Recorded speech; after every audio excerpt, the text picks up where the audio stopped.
This episode of Where Did the Road Go is brought to you in part by our Patreons. In particular, this month is being sponsored by Lindsay Marie Trebet, UFO Weekly News, Eric Hervin, and Nick Martin.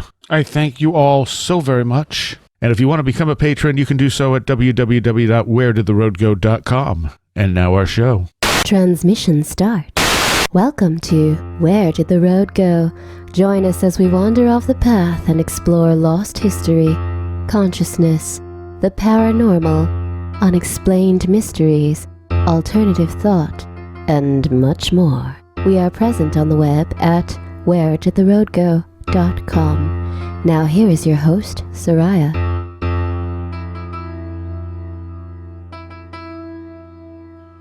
Welcome to this edition of Where Did the Road Go? And tonight I'm talking with Mr. Jeff Ritzmann. Hello, Jeff.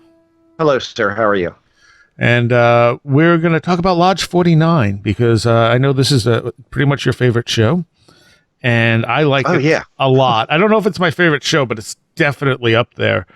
And initially I wasn't interested in this. Like I saw the ads and I went, I don't know.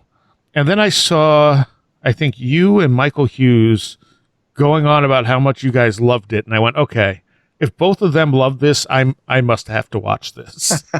So about halfway through the first season, I went back and started watching it. And it's on AMC. Mm-hmm. And 10 o'clock on Mondays. Okay, and it's about halfway through the second season now. Somewhere around there, yeah. Yeah, like fourth or fifth episode, I think. Yeah, fifth. It just aired this week, yeah. Okay, so tell people a little bit about it. What is it? Well, I mean, it starts out, I mean, like you said, you watch the commercials for it, and it kind of looks like this quirky little show that kind of surrounds this Masonic-type lodge situation, and then you start watching it and you realize, oh no, it's so much more than that. Yes. Which is kind of what grabbed me. I mean, initially I watched it, I'm like, this is really good, and then the more you watch, the more you're like, wait a minute, something legitimately weird is weaving its way through this story. Mm-hmm. And so I think, just to give everybody kind of like this primer thing, like here's a pair of twins, Liz and Sean Dudley, and Sean goes by the name Dud. And these are both two people that are, like, to look at it through the lens of trickster theory, they are extremely marginal people, and they're both in liminal states of sorts because their father has died. He owned a pool company where they sold pool cleaning supplies and chlorine and all that sort of thing, local business. And he was killed while body surfing, but they never found his body. Mm-hmm. So that's kind of like, that was kind of the first thing that made my ears perk up, was like, okay, so he's, it's kind of a Schrodinger type thing where, is he really dead? You're not really sure if he's really dead because they never found the body, but he's not here, so where is he? So there's that sort of thing going on. And the scene opens up in the first episode with Sean out on the beach, metal detecting, and he finds a ring, and it's a ring from the lodge, the Lynx Lodge they call it, and the Lynx Lodge is kind of like, on first blush, you think this is like everybody probably remembers the Mooses and the Masons, of course, and all those sorts of clubs, and it kind of seems like that sort of thing, which mainly it kind of revolves around the bar, right? The bar that's in the lodge hall. And you think, well, it's just a drinking club is what it boils down to. But then you kind of start getting this history about this Harwood Fritz Merrill, who was born in like 1833. And there's a whole story that goes along with him, where he became interested in Egyptian mysticism and Hellenistic Egypt, where the city of Alexandria was the center of alchemical knowledge and all that sort of stuff, and esoteric pursuits of one kind or another. And so this guy basically starts the lodge, and it's a lot more involved in the story than that, but I don't want to ruin it for people who want to watch. Yeah. And so there's this undercurrent of, there's an alchemical component to this stuff, a mystical component to the lodge. And then there's all of the ways that things seem to happen in this are very, like, you know that there's something more to it even when you're watching it, right? So Sean finds the ring and he goes to a pawn shop because he's broke. He has no job, right? And he takes the ring to the pawn shop, and the pawn shop guy says, it's not worth anything, it's base metal, and that's a lodge ring. There's people, the Lynx Lodge, they're over on such and such road, and he goes, oh, okay, so you won't give me any money? He said, no. So he pawns his metal detector for cash.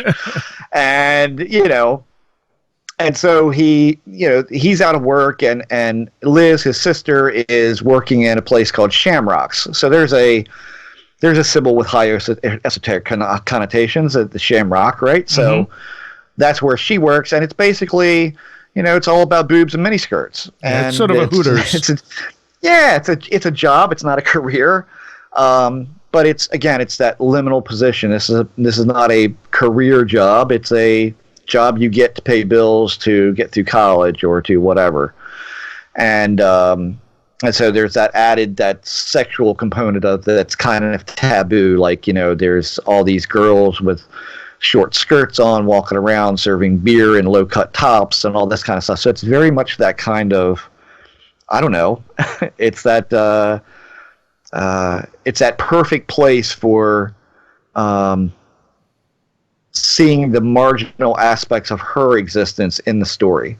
It just puts her right into that slot. You know it immediately. But she's also like a self-sabotaging character where she does get these breaks for more money and more responsibility and really a career. And she just abandons it. Like she just can't seem to follow through on these things. And she said, when I played Chutes and Ladders as a kid, I always liked going down the chute, which is how you lose. And so there's that. So she's in that period of, is stuck in that transitional phase. She doesn't know what to do with her life, and she's just kind of languishing. Like Dud, they're both kind of these liminal, very marginal characters. And so Dud meets Ernie, and Ernie is at the lodge. Ernie is a knight at the lodge, and what struck me immediately was that you find out that Ernie is a plumbing salesman. He sells plumbing supplies. And I turned off the TV that night. I'm like, they could have made him anything in this story, but instead he's a plumbing guy. Mm-hmm. And with all of the paranormal / esoteric things going on in the story, you just can't help but to think, of ghost hunters and, and the connection with plumbing. Yeah. Like that just really, I went, really? They could have written this man as anything. And Brent Jennings plays him. He's a fantastic actor. And, but Ernie is also, he's a road, he says it literally in the show, I'm a road man, like I'm a road salesman. And so that right there is a liminal space. He is a liminal, in that liminal space all the time as part of his job. And so we also know that road salesmen are border crossers, which is another trickster aspect. They are both literally and figuratively, as he's also having an affair with a married woman, right? Mm-hmm, mm-hmm. So, who is white, and Ernie is a African-American man. And so there's that kind of, even though we do live in a more enlightened age these days, certain things are always going to seem, whether they are taboo or not, they're always going to kind of carry that edge, I guess is the best way to put that. We're not living in a time right now where, I don't know, we've kind of backstepped a little bit, but we're not in a spot where homosexuality or interracial marriages or relationships are all that, like, we're not aghast like people were in the 40s and 50s and earlier. But it still carries that odd tinge of taboo, right? So, not to most of us, but in societal terms in general, I think that's still it's still unfortunately a thing. And so that too is is kind of a trickster theorem thread that gets in there. And Ernie, incidentally, is plagued by ravens in the beginning of the show. And so ravens are associated with Apollo, and that's the god of prophecy, and they're said to be a symbol of bad luck, and they were God's messengers in the mortal world, and et cetera, and so on. So there's that. And Ernie starts out in the show with a gambling debt because work is not providing him enough income. So there's that stress, right? So you've got all these things in the three main characters. Everybody's in the same space. And the more I watch, the more I'm going, good Lord, whoever's writing this has to know.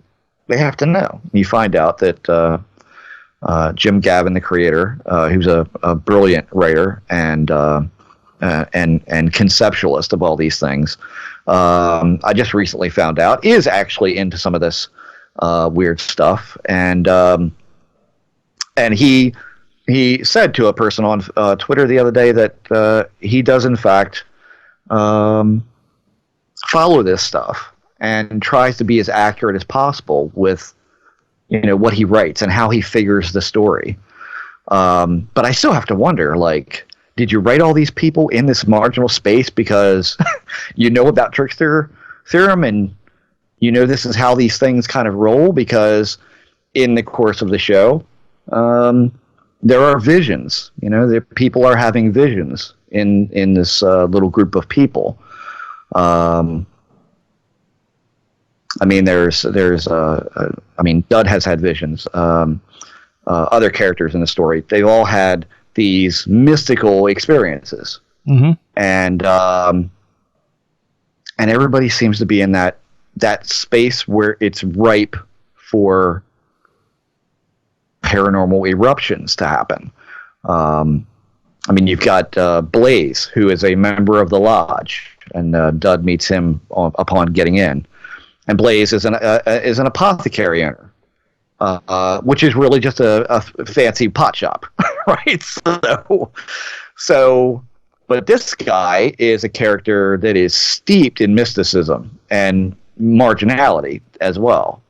And his head is always very much in the spiritual, prophetic cloud, like all the time. And as far as I am concerned, viewing, eyes for this, I'm seeing him as the part of the shaman of the story. Like he's the guy that helps. He helps in the beginning. He helps Ernie cure his cat's issue with a host of all these oils and herbs, and but there's other things about his personality in that he seems to be sexually fluid, which is like another kind of the shamanic type thing going on there.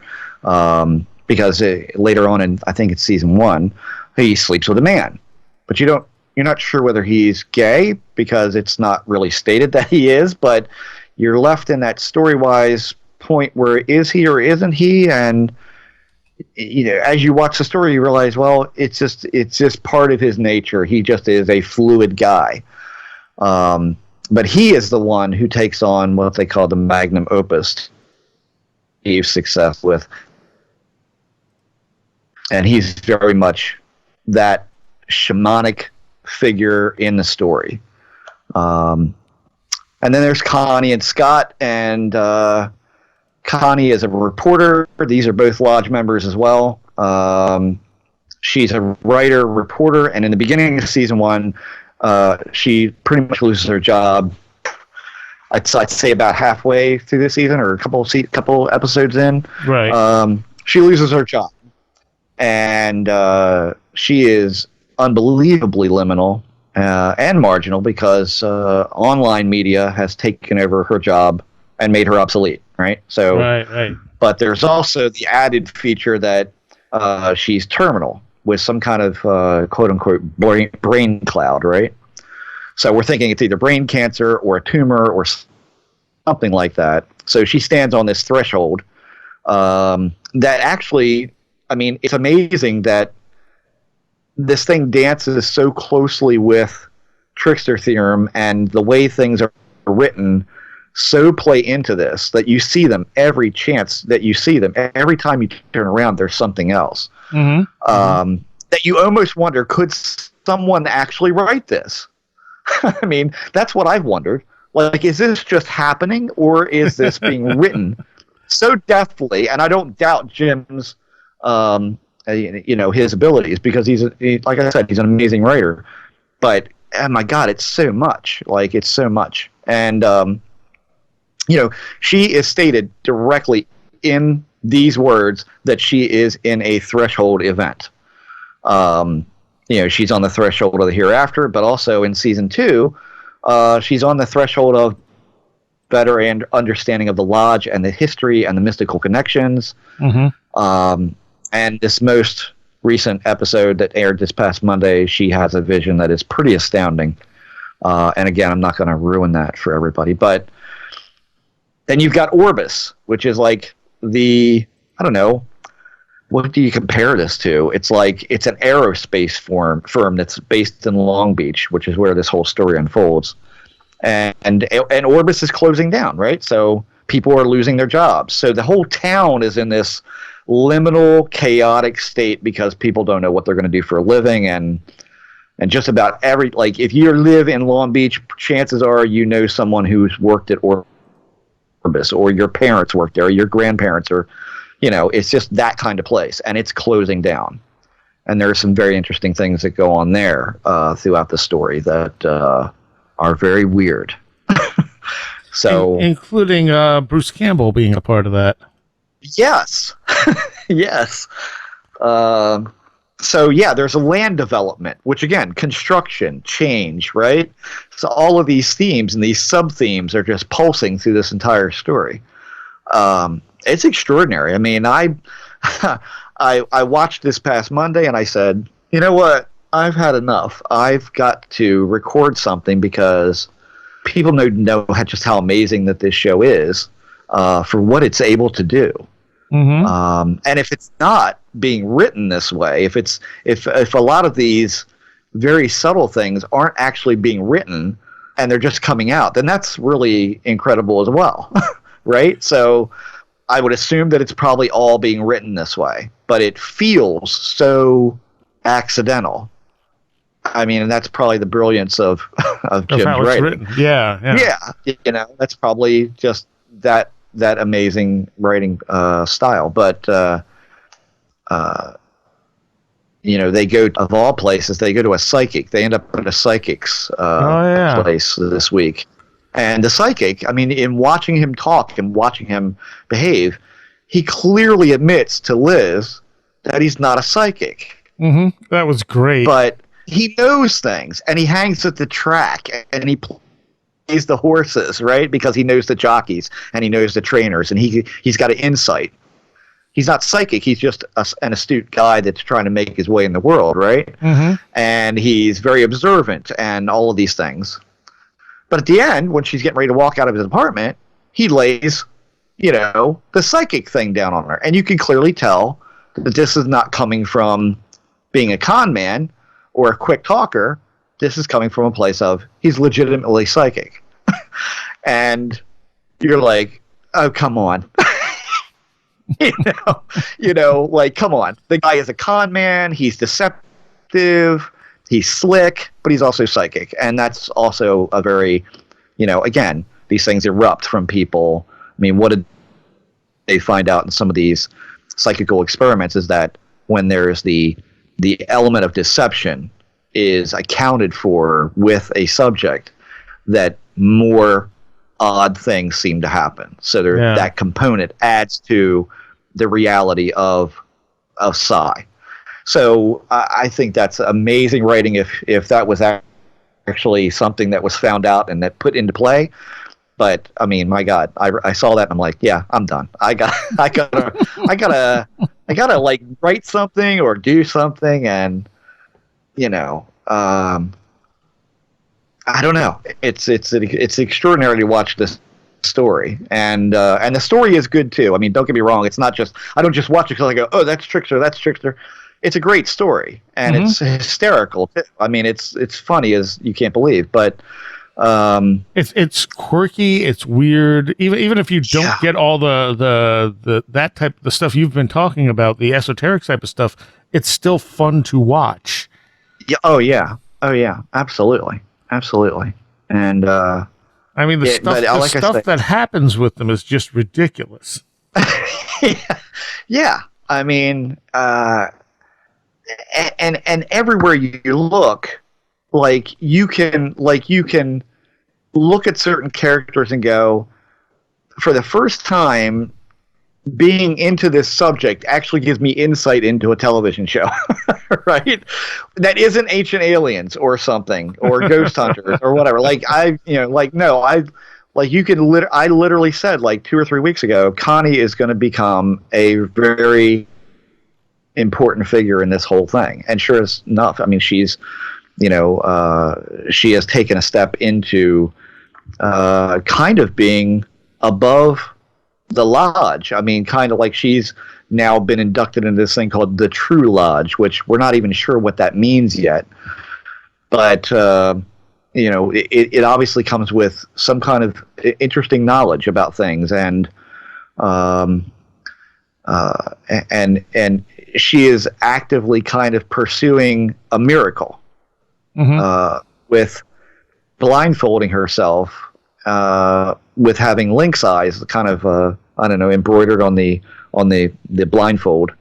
Yeah, and she walks around like this, and she walked around, and the lady at the lodge in England said, "You'll know when it's time to take it off. You'll see when it's time to take it off." And she did. And but there's such a host of things that are connected. I mean, it makes Lost look like it's Lost, right? I mean, there was so many, Lost was another one that, there were all these reflexive sub-themes going on, and you wondered, well, how did this connect to this? And you never really got the answer to these things.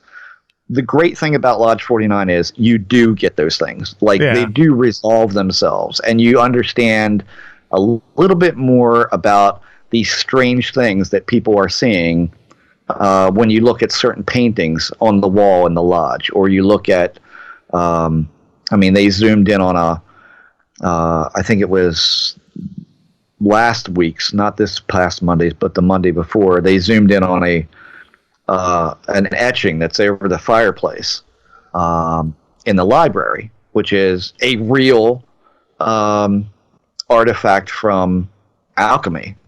It's an etching done by a guy named Champagne, or Champagne, however you want to say it. And a lot of people think that he was, God, what was the guy's name? I can't remember now. Isn't that terrible? I do it all the time. I'm getting really bad with names. The older I get, the worse I get with names.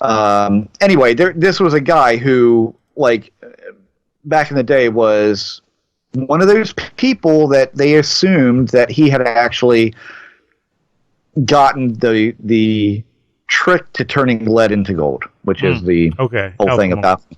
He was the guy who actually made it happen, and made it happen for one of his students as well. But they're thinking that this guy, and I'm looking through my post on Facebook or on Twitter, because I know I posted this, but it's one of those things where the more it makes you want to look into alchemy, right?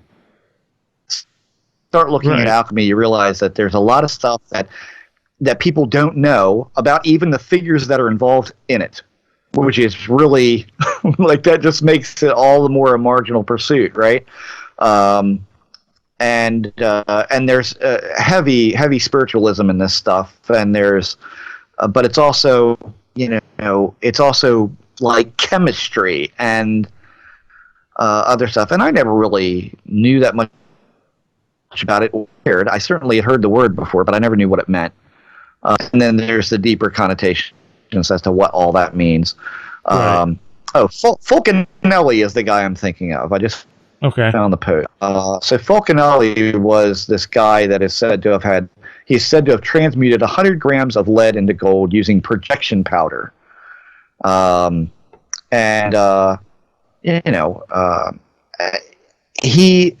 they think that he may have been the guy who did the etching over the fireplace. Like, it's signed Champagne, but they always have thought it's really Falconelli that did that, because the interesting thing about this etching is that it is a piece that is related to architectural symbology.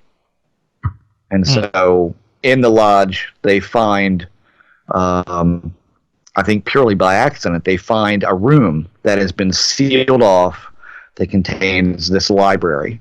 And in the middle of this library is this corpse of one of the leaders of the lodge at one point back in the 60s. And he's a very strange figure. He's supposed to be figuring into the next episode a lot more. We really haven't seen anything of him since season 1. But there's a whole component of, an affair with a married man, and I mean it's an incredibly detailed show. It's impossible to go over every thing in detail, but that's the general gist, and it's fascinating. And so the more I watch and the more I see, the more I'm like, yeah, all these things really are following like what I've talked about on this show. Yeah. I think pretty much every show that I've done here has been that kind of the anti-structural, the liminal, the marginal. It's all here, and it's fascinating to watch this story unfold and see more of that unfolding all the time until you do get these. I don't know. They are like eruptions. Like you just wonder how much marginal can we get with this story, or how much more anti-structural could this story be, or can these people get? And then boom, something happens that is of the mystical band, and I'm like, yeah, of course it does, right? So, but it's all very subtle too. None of it's blatant. No, it is very subtle. Yeah, and that's the thing. It comes across as just being quirky to somebody who doesn't know this stuff. Yeah, and this is what somebody on Facebook had brought up this week was for people who aren't into this line of thinking, like, does this make sense to them? Like, do they understand the deeper things that are going on underneath here, and is that enough for them to like the show? Will it be engaging to them enough to watch? And clearly it is, because people are watching this year. So I think a lot more than last, I hope. But I also think this season's been better than last season, too, because now they're getting to fill this stuff out a little bit. Yeah, you're getting more. You're getting the story's getting fleshed out more, and you're finding things out. Like, you're learning, like, about the True Lodge. You're learning about... and all the Mexico stuff. Oh, my God. Right? I mean... I'll just put it to you this way, folks. If you don't want to watch a show, I'll give you the word that will absolutely make you tune in. Donkey corn. Like, that's all I'm going to say. You say donkey corn? Donkey corn. Yeah. Yeah. It's a unicorn donkey, right? Yes. So it's a donkey. It is. And, or a unidonkey, whatever you want to call it. But yes, there is a donkey corn in there. That is a beautiful moment. Yeah, it is, and just inexplicably weird, right? So has everything that we have talked about, and with or without me on this show talking about this. I mean, Josh has brought this up, I'm sure. Red Pill's probably brought this up. Inexplicably weird things. Like, it's the paranormal is not portrayed on television or in fiction really that well. No, in that it is inexplicably far more weirder than the imagination can come up with. And that is literally what Lodge 49 presents, is these things that you're just like, what is this? And it's just out of left field. You can't anticipate it. It just feels right. And you're like, holy crap, this guy is really writing a story that is steeped in this stuff, and it's soaked in it. And it shows.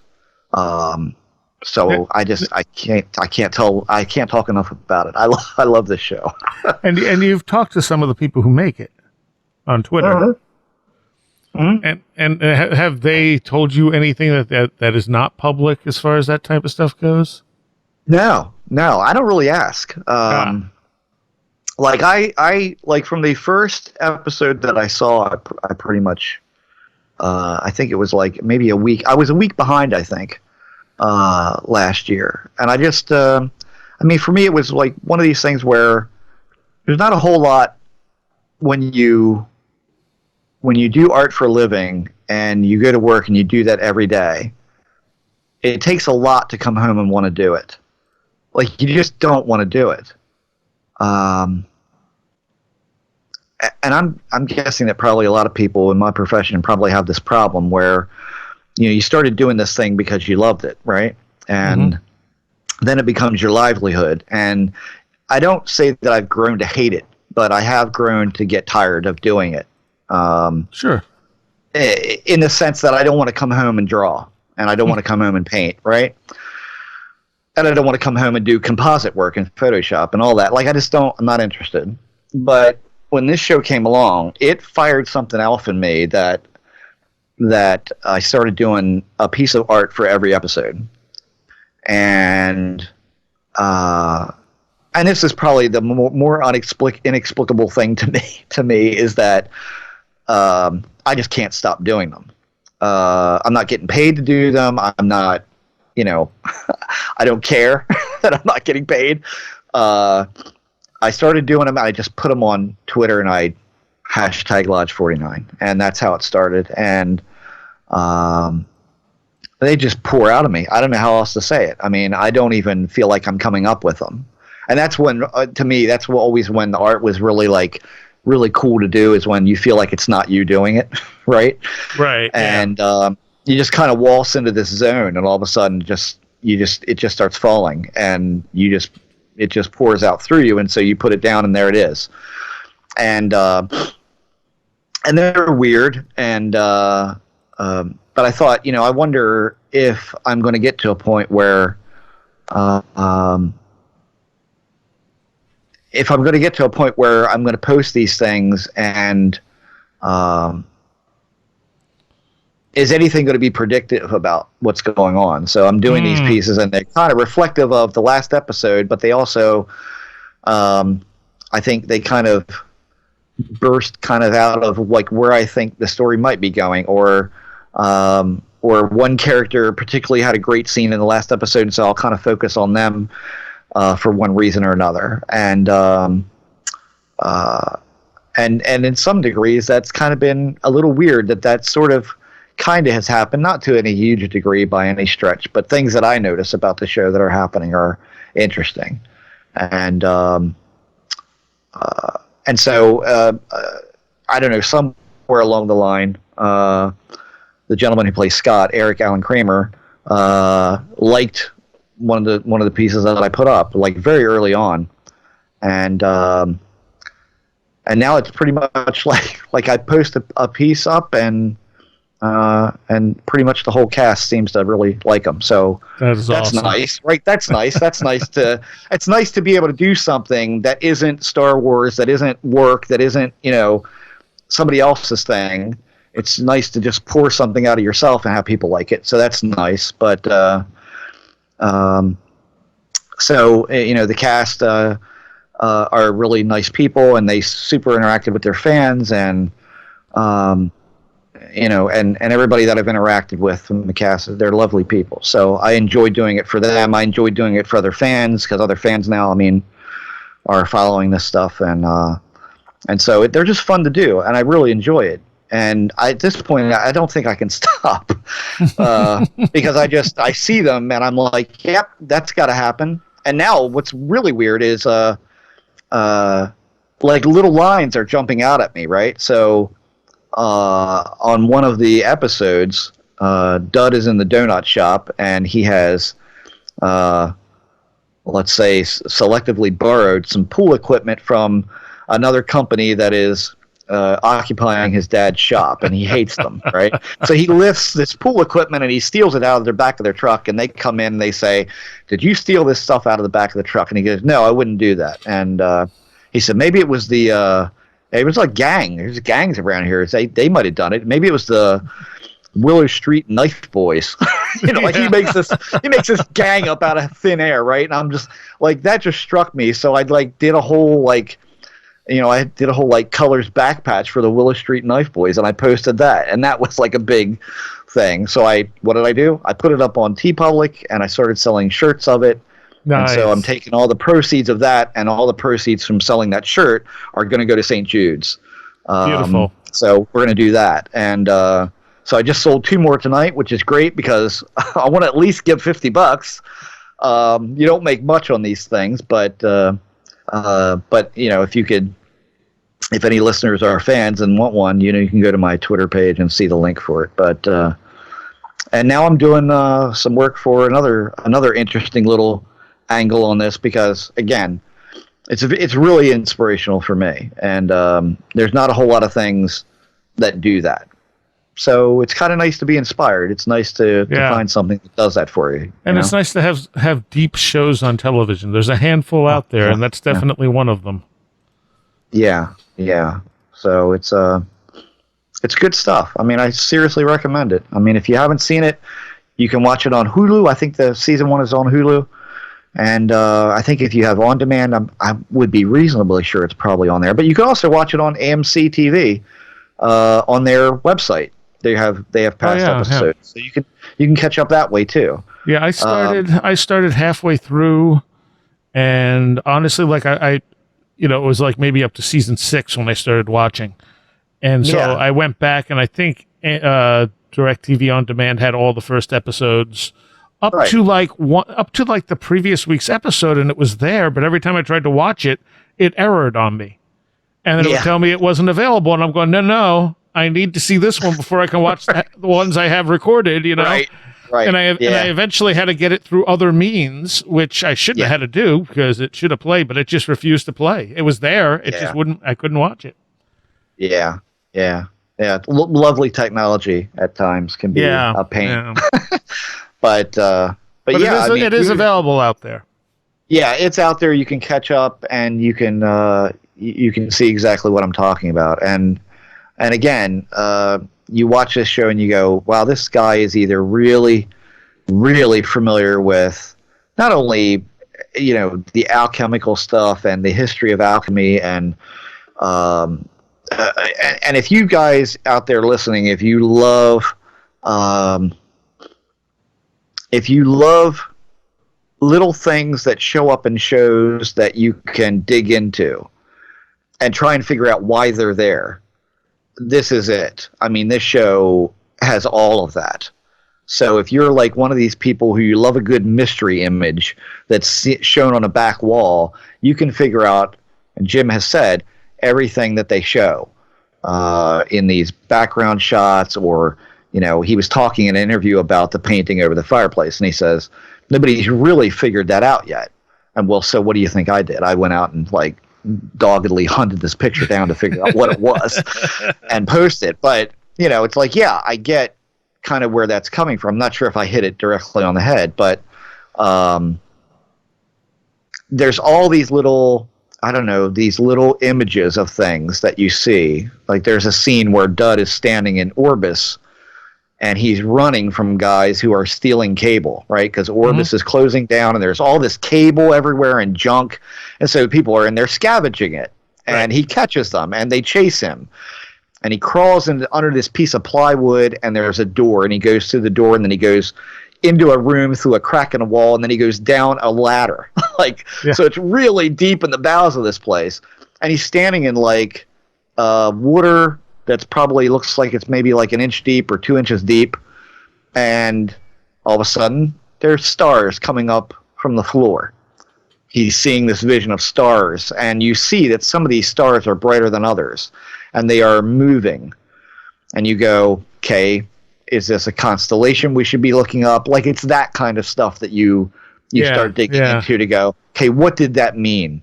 And what does that mean? And it makes you go on the net and search these things out and learn about what that means. And then when you find out you're right, that the show does not disappoint you with some, some garbage that's not pertaining to what the answer really is. It really is the answer you think that it is. Right. So it validates what you research. Like, it's really sharp in that way. So, and again, if you're into that, it's there. And if you don't want to do it, it's still an entertaining show. Even if it works on two levels, and it's hard for a lot of shows to do that. Every once in a while, you get one that actually works on two levels. Yeah, and like I said, the acting. We were talking before we started recording tonight. Like, the acting is unbelievably good. Yes, I mean, and TV shows come and go, and every once in a while you get one like Breaking Bad that was an amazing cast with amazing acting all the time. And this show is exactly that sort of beast. It's just, this cast is unbelievable. Mm-hmm. And I remember, like, I did not watch Humans, which the girl that plays Liz, Sonia Cassidy, she was in a show called Humans on Sci-Fi, and I did not watch it, admittedly. And so when I heard her in an interview speaking with a British accent, I'm like, what is this? Yeah, she's actually British, but her American accent is so perfect, you will never know that this girl is from the UK, and a really pronounced accent, I might add. So, I mean, she's unbelievable in this character, and Eric and Linda, who plays Connie, and all these people. They're just unbelievably good at what they do. And the cast interacts well together. Like, no one is clunky, right? Right down to, like, the people that work at Ernie's plumbing company. Like, even they are great. Like, great characters, great character actors, but great storylines and how they all weave together. It's just, I guarantee if you watch it, you're going to not be disappointed by it at all. I would agree with that, so... Lodge 49, in case you missed what we were talking about, it's on AMC? Monday nights, 10 p.m. Eastern, 9 Central, right? So, yeah. Yep. And as we said, I'm sure it's on demand and, stuff like that. So go check it out. Yes, please check it out. Thanks, Jeff. Thank you, sir. I want to give a shout out now to my Patreons, without whom this show may not exist. So I would like to give a special shout out to those pledging $10 or more. Allison Cook, Eric Hervin, Lindsay Murray Trebet, Nick Martin, UFO Weekly News, Super Inframan, Tim, Damian Tallman, Edu Kamahort, Janet Bunderson, 36 Dingo, Maria, Nate Seriah, Jennifer Campbell, Mike McGuire, American Rambler, Paul Buscini, Kevin, John Rutledge Foster, Eric Citron, Andy McNamara, Sasha Jorg, Matthias Sunby, Christopher Vaughn, Riker and Stark, Sean Cosgrove, Jose A., Roger Gonzalez, Craig Cisternos, Ray Benedetto, Lindsey Jackson K., Alfred Tuttle, Kevin Schreck, Patricia Giaquinta, William Lovelace, Mark Brady, Chris is a hot dog a sandwich, John Eddy, and Carla Mahoney. Thank you all so very much. Your support is invaluable. You have been listening to Where Did the Road Go? This show is made possible in part from our Patreons, and we thank you and everyone listening for helping us continue this exploration of the strange. You can always find everything Where Did the Road Go related at www.wheredidtheroadgo.com. And thank you so much for your support.